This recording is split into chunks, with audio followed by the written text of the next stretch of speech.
안녕하세요, 보상 멘토입니다. 보통 교통사고가 발생하게 되면요, 현장에서 즉시 사고 접수하고 보험사 담당자가 정해지게 되죠. 그리고 병원에 내원한 여러분은 어디를 수술할 만한 특정한 상해가 아니라면 며칠 정도 입원하고 퇴원하고 물리치료를 받게 됩니다. 그럼 이런 상황을 어느 정도 알고 있는 자동차 보험 담당자가 여러분에게 전화를 걸어서 특별한 부상이 아닌 것 같으니까 좀 빨리 합의를 보시는 게 어떠세요? 라는 말을 하게 되죠. 대화를 좀 나눠보니까 이 정도 금액이면 괜찮아서 그냥 빨리 합의서 작성하여 권리 포기하고 얼마의 합의금을 지급받게 됩니다. 그런데 문제는 그 이후에 발생하게 됩니다. 합의금을 지급받고 몇 주 정도가 지났는데 어느 날 허리에 통증이 너무 심하게 오고 한쪽 다리의 감각은 떨어지는 게 느껴집니다. 예전 같으면 오래 앉아있을 수 있는 의자에 더 이상 오래 앉아있지도 못하게 되는 증상이 생겨버린 거죠. 그래서 부랴부랴 대학병원에 가서 정밀검사를 했더니 요추의 추간판 섬유륜이 파열된 부분이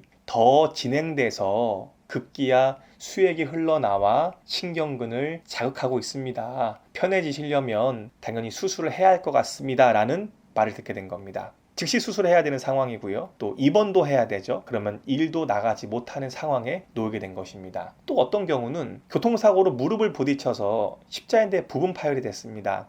주치의가 영상을 보더니 경과관찰을 하면서 치료 여부를 선택해 보시죠 라는 말을 했습니다. 사고로 인해서 여러분들이 돈도 좀 필요하고 자꾸 보험사 담당자한테 전화 오니까 얼떨결에 대충 합의금 지급받고 끝냈습니다. 그런데 그로부터 한두 달 정도가 지났는데 여전히 간단한 운동을 하기에는 무릎 통증이 너무 심하고 계단을 오르락 내리락 할 때마다 이 무릎에 있는 통증이 가시질 않는 것입니다. 그래서 좀 의심이 돼서 병원에 다시 내원해서 정밀검사했더니 주치의가 하는 말이 이 정도면 수술을 해야 되는데 왜 수술을 안 하셨죠? 증상이 회복되려면 수술적 치료가 시급합니다.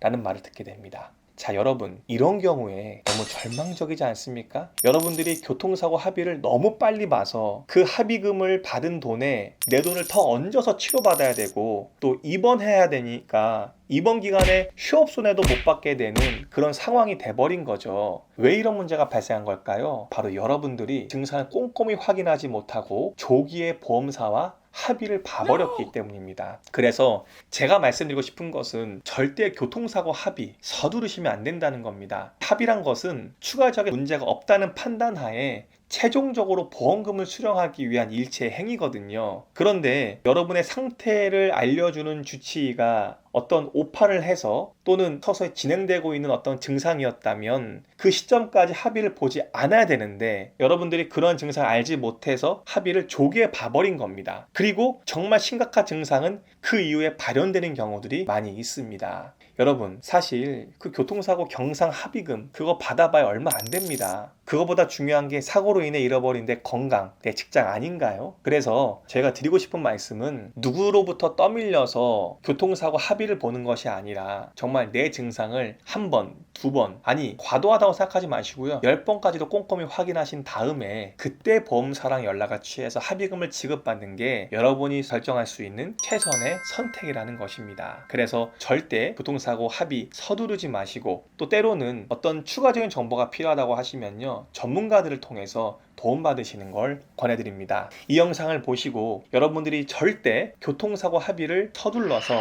피해보는 상황이 없었으면 좋겠습니다. 저희는 또 여러분들을 위해서 다른 유익한 정보를 가지고 찾아뵙도록 하겠습니다. 이 영상이 여러분들에게 마음에 드셨다면 좋아요와 구독 꼭 눌러주시면 고맙겠습니다. 또 봬요.